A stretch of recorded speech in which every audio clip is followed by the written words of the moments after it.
오늘도 여전히 두들겨 맞고 있는 크립토 마켓입니다. 이제 좀 그만 맞았으면 좋겠는데 미국 정부가 현재 보유한 비트코인 19만 8천여 개의 가치가 무려 170억 달러에 달한다라고 하는데요. 과거 40만 개의 비트코인을 단 10억 달러도 안 되는 가격에 매각했다라는 사실 혹시 알고 계셨나요? 이는 현재 가치로 환산하면 무려 340억 달러에 달하는 이 천문학적인 손실입니다. 이 백악관 디지털 자산 정책 개혁 실무 조직 전무인 이 보 하인즈가 전 행정부의 이러한 조기 매각 결정을 강하게 비판한 이유이기도 합니다.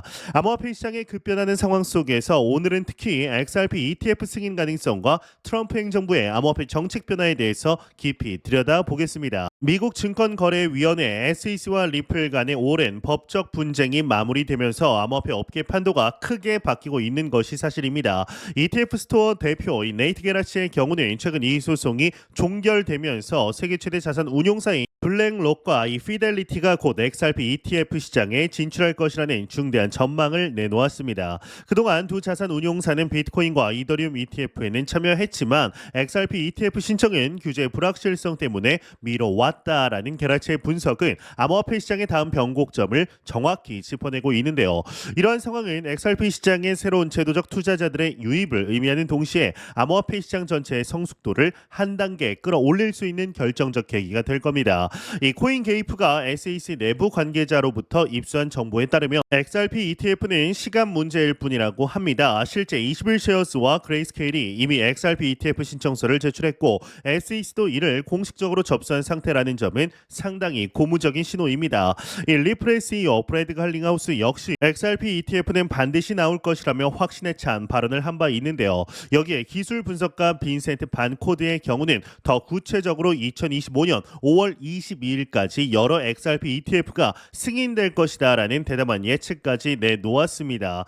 이런 정황들을 종합해 볼 때 XRP ETF의 승인은 이제 불가피한 흐름으로 보입니다. 트럼프 행정부 출범 이후에 규제 환경 변화는 암호화폐 산업의 청신호로 작용하고 있습니다. 가장 최근의 사례로 SEC가 암호화폐 거래소 크립토닷컴에 대한 이 조사를 종결했다라는 소식이 있었습니다. 이 크리스 마잘렉 크립토닷컴이 CEO는 자신의 X 계정을 통해서 SEC는 우리를 억압하기 위해 모든 도구를 사용했으며 끈기 있게 버틴 우리는 더 강해졌다라고 말을 하게 되는데요. 이 불과 몇 개월 전만 해도 SEC는 크립토닷컴이 증권법 위반하고 이 미등록 증권 브로커로 활동했다라는 혐의로 웰스 노티스까지 발송했던 상황이었습니다. 이러한 극적인 변화는 트럼프 행정부의 규제 완화 정책 기조가 직결되어 있는 거죠. 이 주목할 만한 점은 크립토닷컴에 대한 조사 종결이 단발성 사건이 아니라는 것입니다. SEC는 트럼프 행정부 출범 후에 리더십이 교체된 이후 기존에 진행하던 소송과 조사의 상당수를 철회하고 있습니다. 리플과 코인베이스, 컨센시스, 로빈후드, 오픈시 등이 이제 그 대표적인 사례인데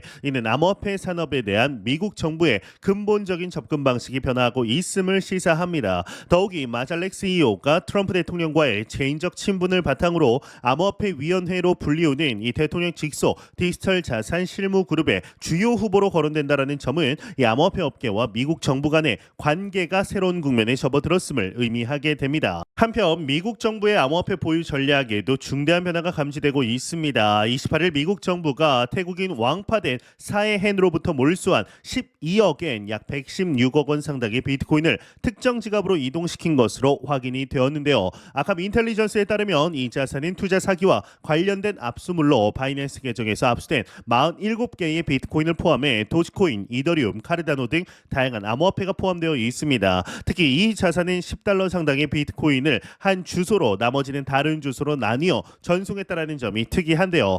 이러한 움직임은 도널드 트럼프 대통령이 지난 6일 서명한 행정명령과 맞닿아 있다라고 볼 수가 있습니다. 해당 행정명령은 이 압류된 비트코인을 전략적 비트코인 준비금에 추가하도록 지시하고 있으며 이는 국가 디지털 자산 준비금과 별도로 관리됩니다. 또한 재무장관에게 미 정부 보유 암호화폐 자산 재고 관리 전략을 결정할 권한을 부여하고 있습니다. 현재 미국 정부는 19만 8,012개의 비트코인을 보유하고 있으며 이는 현재 시세로 약 170억 달러에 해당합니다. 비록 이번 비트코인 이동의 구체적인 목적은 불분명하지만 대통령령이 30일 이내에 정부 보유 암호화폐의 총액이나 커스터디 등의 포괄적인 검토를 의무화하고 있기 때문에 비트코인 준비금 설립을 위한 관리 검토 차원일 가능성이 높습니다. 이러한 암호화폐 신화적 정책이 진행되는 와중에도 예상치 못한 위험 요소가 도사리고 있습니다. 이 트럼프 행정부의 전방위적 관세 정책이 바로 그것인데요. 이 연방준비제도 인사들은 이 연준의 인사들은 관세 정책에 따른 인플레이션 가능성에 대해 우려의 목소리를 내고 있습니다. 션 콜린스의 보스턴 연방준비은행 총재는 향후 오랫동안 금리를 동결하는 게 적절할 것 같다라고 말하면서 관세 여파로 단기적으로 인플레이션이 커지는 상황은 필연적일 것이다라고 평가했는데요. 이러한 인플레이션 상승은 암호화폐 시장에도 직간접적인 영향을 미칠 수가 있겠죠. 이 토머스 파키 리치먼드 연은 총재도 관세, 세금, 이민 등 급격한 정책 변화와 이에 따른 불확실성 때문에 소비자들이 신중한 모습이고 기업들도 의사결정을 망설이고 있다라고 지적했습니다. 이어 알베르토 무살렘 세인트 루이스 연은 총재의 경우는 관세 인상에 따른 인플레이션 영향이 완전히 일시적일 것으로 가정하는 것을 경계해야 한다라고 말했는데요. 이는 인플레이션이 일시적일 것으로 본 제롬 파월 연준 의장과 다른 견해라는 점에서 주목할 만합니다. 이 암호화폐는 전통적으로 인플레이션 해지 수단으로 여겨져 왔지만 실제로 이제 고인플레이션 상황에서 어떻게 반응할지는 여전히 불확실한 측면이 있는 것이죠.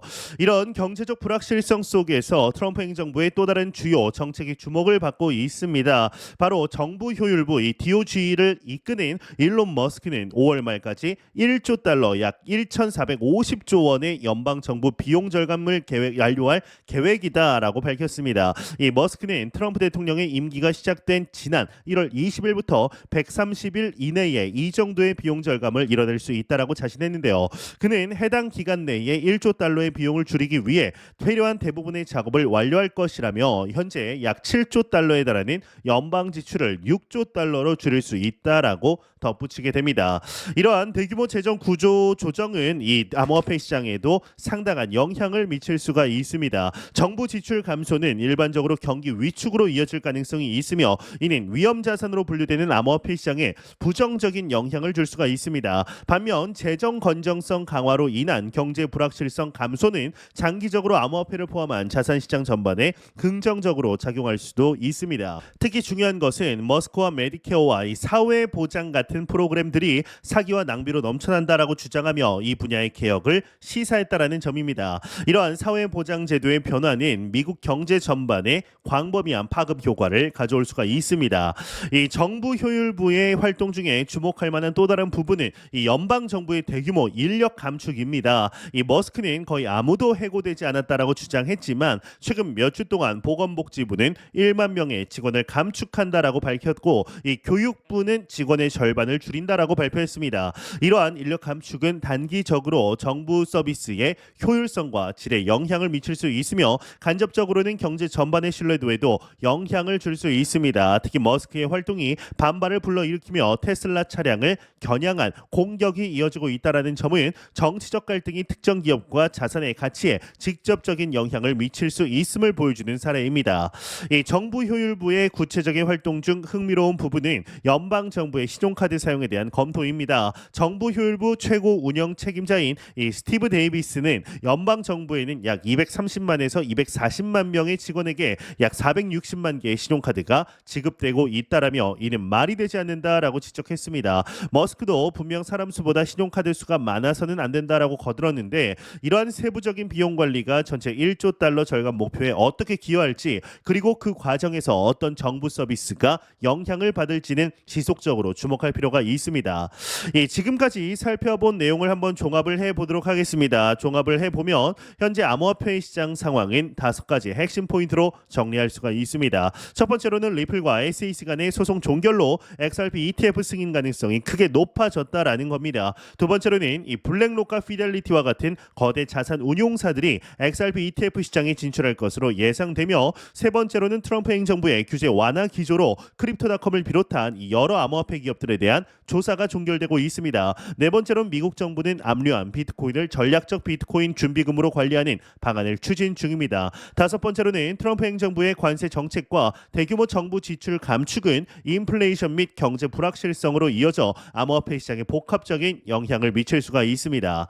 이러한 변화는 분명 암호화폐 시장의 새로운 기회와 도전을 동시에 가져올 것으로 보입니다. 특히 XRP ETF의 승인은 해당 코인뿐만 아니라 다른 알트코인들의 ETF 승인 상승인 가능성도 열어줄 수 있는 중요한 선례가 될 수 있습니다. 물론 이 과정에서 인플레이션 우려와 정부 지출 감축으로 인한 경기 위축 가능성은 변동성을 높이는 요인으로 작용할 수가 있습니다. 그러나 근본적으로 트럼프 행정부의 암호화폐 친화적 정책 기조는 지속될 것으로 보입니다. 여러분들은 이런 변화 속에서 암호화폐 시장이 어떤 방향으로 나아갈 것이라고 생각하시나요? 이 블랙록과 피델리티의 XRP ETF 진출이 XRP 가격에 어떤 영향을 미칠 것으로 예상하시나요? 또한 트럼프 행정부의 전방위적 경제 정책이 암호화폐 시장 전체에 어떤 영향을 줄 것이라고 보시는지 댓글로 여러분의 의견을 남겨주시길 바랍니다. 다음 영상에서는 여러분들의 의견을 바탕으로 좀 더 심층적인 분석을 준비하도록 하겠습니다. 감사합니다.